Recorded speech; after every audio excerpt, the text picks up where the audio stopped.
শহীদ মুস্তাক কে? উনি কি খেলোয়াড়, না উনি কি ব্যুরোক্রেট, উনি কি আমলা? কিছুই না। উনি 50 দশকে এসছিলেন মাইগ্রেট করে অ্যাজ এ মুহাজির ভারত থেকে, এবং ওনার কোনো পরিবার নাই, ফ্যামিলি নাই। উনি ম্যারিড টু ক্রিকেট, এবং কোনো শিক্ষা দীক্ষা তার কোনো ছিল না, বাট ক্রিকেট অন্তঃপ্রাণ, ক্রিকেট পাগল লোক। এবং উনি ছিলেন, আজকে বলতে আমার দ্বিধা নাই, হি ওয়াজ এ ম্যাচিওর মাসাজম্যান।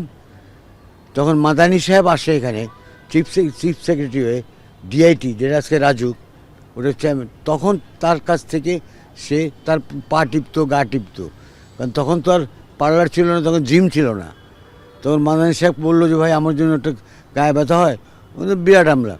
তখন এই মুস্তাককে খোঁজে, আর মুস্তাক এই মডার্ন ক্লাব, সব ক্লাব এবং পাকিস্তান টিম যখন খেলতে আসতো, এই মুস্তাক যে ওদের গা টা টিপে দিত পাউডার দিয়ে, আমাদেরকেও টিপতো, আমরা তখন ছোটো। ওই মাদানী সাহেবকে দিয়ে তিনি একটা জায়গা নেন, যেই জায়গা নিয়ে ওখানে একটা ক্লাব করেন, আজাদ বয়েজ ক্লাব। নামটা হলো আজাদ বয়েজ ক্লাব।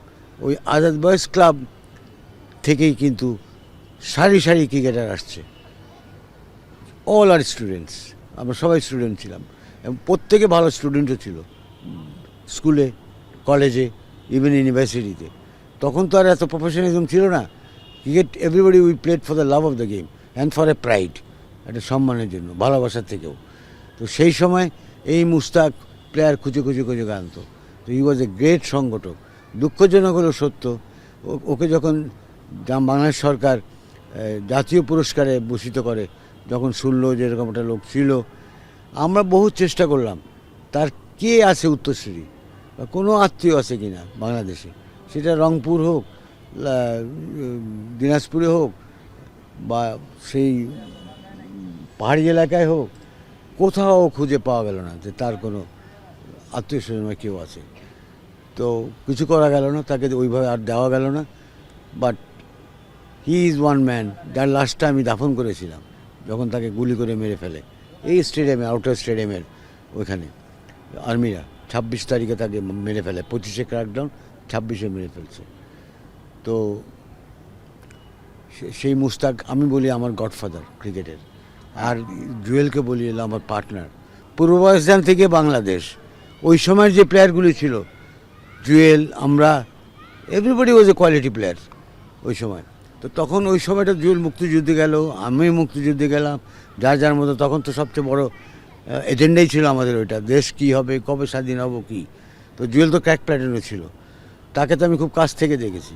ও জুয়েল আমার সিনিয়র ছিল, but I could see in him, তার ভিতরে আমি দেখতে পাচ্ছিলাম সবসময় যে একটা বড় মাপের একটা খেলোয়াড়, এবং অনেক দূর যাওয়ার একটা সম্ভাবনা তার ছিল। টুর্নামেন্ট হতে পারে তাদের নামে, একটা নকআউট টুর্নামেন্ট করা যেতে পারে। তারপরে আমরা তো অনেক লড়াই টড়াই করে আমরা 2টে স্ট্যান্ডের নাম লিখেছি। এই দেখবেন শহীদ জুয়েল স্ট্যান্ড আমার সামনে, পিছনে দেখেন শহীদ মুস্তাক স্টেডিয়াম। কিন্তু দুঃখজনক হলো যে এই দুজন কে, মুস্তাক কে, জুয়েল কে, এই ছোটো ছোটো ছেলেমেয়েরা এই প্রজন্ম কিন্তু এখনও জানে না। স্টেডিয়ামে সবাই ঢুকে, কিন্তু ঢুকে ওখানে দেখে নামটা লেখা। তা আমি রিকোয়েস্ট করেছি, বিসিবি এটা অনুধাবন করেছে যে না, এটা আমাদের করা উচিত, আমরা করবো।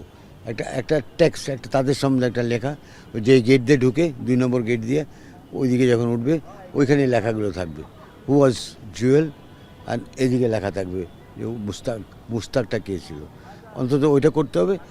আর তাদের নামে একটা, যেরকম ইন্ডিয়াতে অনেক বড় বড় খেলোয়াড়, বড় বড় সংগঠনের নামে টুর্নামেন্ট হয়, ওখানে ওই যে বুচিবাবু এরকম খেলা হয়।